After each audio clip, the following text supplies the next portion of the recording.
So, welcome back from the detour.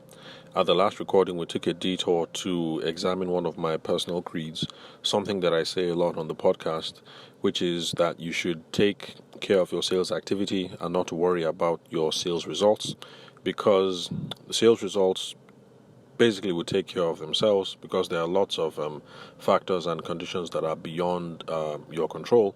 So, all you can do really is take care of your sales process and your sales activity the best way that you can. Of course, you take feedback and reinforce or reinvent your process as you go along. But pretty much you do the best that you can and you leave the rest up to Providence, or you leave the rest up to God. So that was what we were on the last recording. But before that, we were having a general overview on the communications process, and I was trying to open you guys up to a little secret that my old man told me back when I was a little kid, because he was a trained journalist, about the communications process and what the other things are involved. And it's not just as simple as you over here, the recipient is over there, and then your message is in between. You just hit send, and then that's the end of the matter. That there are other considerations that we ought to put our mind to. So in the older recordings, maybe 4 or 5 episodes back, we went over the source and the message, and the whole idea behind that is how we need to have clear intent before we communicate the message, and we need to have a clear idea of the response that we want in return, or what it is that we're intending to pass across. And then we also looked at encoding and the channel. And encoding is the process of putting things in a shareable format. So you're going to decide that, is this going to be voice? And if it's voice, is this going to be face-to-face or over the phone? Or is this going to be a written communication? Is it going to be a letter? Is it going to be SMS? Is it going to be text or email? So we looked at 4, and so the next 2 that I have lined up is decoding and the receiver.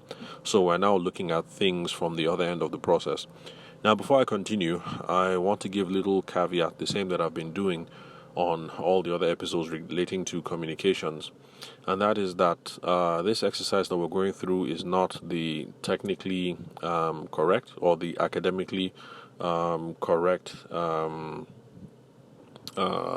way of looking at communications. So if you have a younger one who is involved, who is studying communications media, or maybe you're from that communications media background, you might say that there are loads of stuff that I've skipped over in between. And so, yes, that is technically correct. There's stuff that I've skipped over, but I'm just using the same overview that my old man used for me back when I was a lot younger, just to get you guys used to the key elements of the matrix, if this is your first time of being exposed to these kinds of ideas.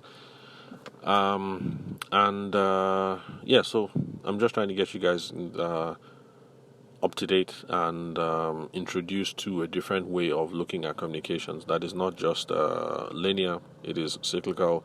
There's feedback in the process, and the other things that we need to think about beyond just the sender and the receiver. So now that we have that out of the way, we can get back to decoding and the receiver. So, decoding. What that term refers to is that we have encoded the message, we have sent it across on the channel. So let's say we decided it was going to be text, and encoding was putting it in an email, and so email was the channel. Encoding was text, and then the channel was email. So we've sent it, and the message has now been received. So that is what decoding is about. The message has been received, and the message has to be unpacked and comprehended. That is what the whole process of decoding is. And in decoding, of course, we're looking at the receiver, and that is where we now have to worry about other filters, other things like filters, bias, expectations, different perspectives, different cultures, things like that can affect the way that the message is going to be unpacked. Let me give an example. Back when I was in Lagos, I was dealing with an elderly couple, and I was trying to be respectful on the matter. So I said, "Oh, ma, but your husband said blah blah blah blah blah. So I was trying to be objective in that statement and I said your husband. Now, the first time that I used this in a class, a lot of people didn't think that there was any problem with what I said when I said your husband, but the Yoruba people in the class immediately picked up on something, which was actually what happened at the end of the day. Like I said, I was dealing with an elderly couple. At the time, the man was close to 70, so let me just assume that his wife was maybe 60 or so. So when I told her, your husband, she got angry, she flared up, and she said, what do you mean? We have grandchildren older than you, blah, blah, blah. You're being disrespectful, blah, blah, blah. That you call him daddy. Now, how can you say your husband, this, and that, and that, and that? And when I was bringing this up in the live session with the students, they caused some disagreements in the class because some people were saying that some people of the opinion that the old woman was out of line, the older lady was out of line, that what I said was absolutely no problem with it, and there was some argument back and forth. But this is it turned out to be a good opportunity to stress what it is that about the communications process that we have to be concerned with when we're looking at effective communication. That is not really about necessarily, your intent is not the only thing that you look at, but you also have to pay attention to how the message was decoded, how it was received.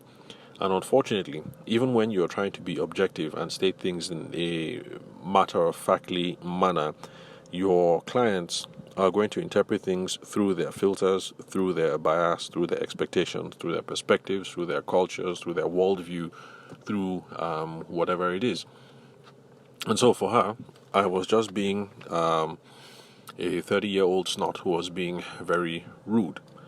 So, so that's an example how, your intention is one thing, but filters, bias, cultural expectations, they color the way that the message is decoded. Because at the end of the day, really, it's not just about what you intend, it's about how they receive it. And we are business people. We're in the business of looking for customers and creating satisfied customers. So it doesn't matter what your own personal intentions are or what your personal beliefs are. At the end of the day, if your customer feels offended, then just take it that there was a problem with how you communicated, apologize, take ownership of the process, take that feedback, and then review and begin the process all over again.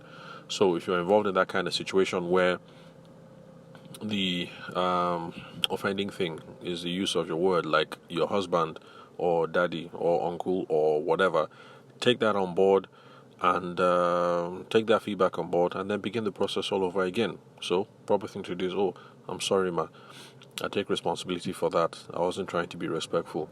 What I was trying to say was that at our last conversation, daddy said A, B, C, D, and you move along because yes, he's not your daddy, but that is the cultural context that you're dealing with, and we're in the business of making money, so let's not do anything that will stand in the path of us receiving the deposit or getting a satisfied client. And then sometimes it's the other way around. You're trying to be respectful and then you say, madam, blah, blah, blah, and then the person says, madam, how? Are you trying to say that I'm old, blah, blah, blah, this, that, that. The process is the same. What is the offending thing? You take the feedback and then you begin the process all over again. I'm sorry, ma. I didn't mean to be disrespectful. We're not age mates, and so I was just trying to address you with some respect. And then she says, but that doesn't mean you should be calling me madam. I'm not as old as your grandmother. You can call me Miss Christine. That is fine. You say, okay, Miss Christine. This is what I was saying. But, and you start the process all over again. Let's not stand in the path of making our money. So you're going to find, especially for those of us in the wedding and the event space in Nigeria, Western Africa, these parts, lots of different cultures and subcultures and different subtexts when it comes to age, to power, to hierarchy, to status, to culture, different regions. You'll find yourself navigating a lot of these things from time to time. So we have to be really, adept and very skilled at navigating these things. So it's not just that you have thought of the message, you have clear intent, you know what you're trying to achieve, you've decided the right format that you're going to send the message in, and then you send it. We also need to be open to feedback from the customer, because in the process of them decoding the message and giving us feedback, it is there that we'll realize if the message has been unpacked correctly or unpacked the way that we wanted it to be unpacked, and then we'll know whether we are moving in the right direction or not. So apart from the source, message, encoding, and channel, we also have to pay attention to the process of the message being decoded and what kind of filters, biases, expectations, cultural perspectives, and worldview that the people we're communicating with, what they are. Basically, we just have to be concerned with whatever mental filters that they have going on over there. So I will wrap it up over here, and then at the next episode, I think we can bring it to a close. We'll just look at the feedback and the context. The context is the environment or the situation of the conversation. So in this case that I just gave, part of the context is the age relations that I was dealing with an older, much older couple at the time, close to 4 decades older than me. Different contexts, I'm a TIV man, but pretty much educated by the English, English form of education. And let's see what else. So that was part of the context and part of the environment. And then feedback, like I've hinted at, when we're talking about feedback, we're much more concerned about the efficacy of the message. Has the message been passed across, and has the purpose of the message been achieved? So those are some of the things that we'll explore at the next episode, and then we can kind of wrap it up on how all these ideas apply to those of us in the wedding and the event space. So thank you very much for listening to the Sales for the Nigerian Wedding Industry podcast. I'm your host, Abuja-based event and wedding photographer, Tavishima Ayede. I will catch you guys at the next recording.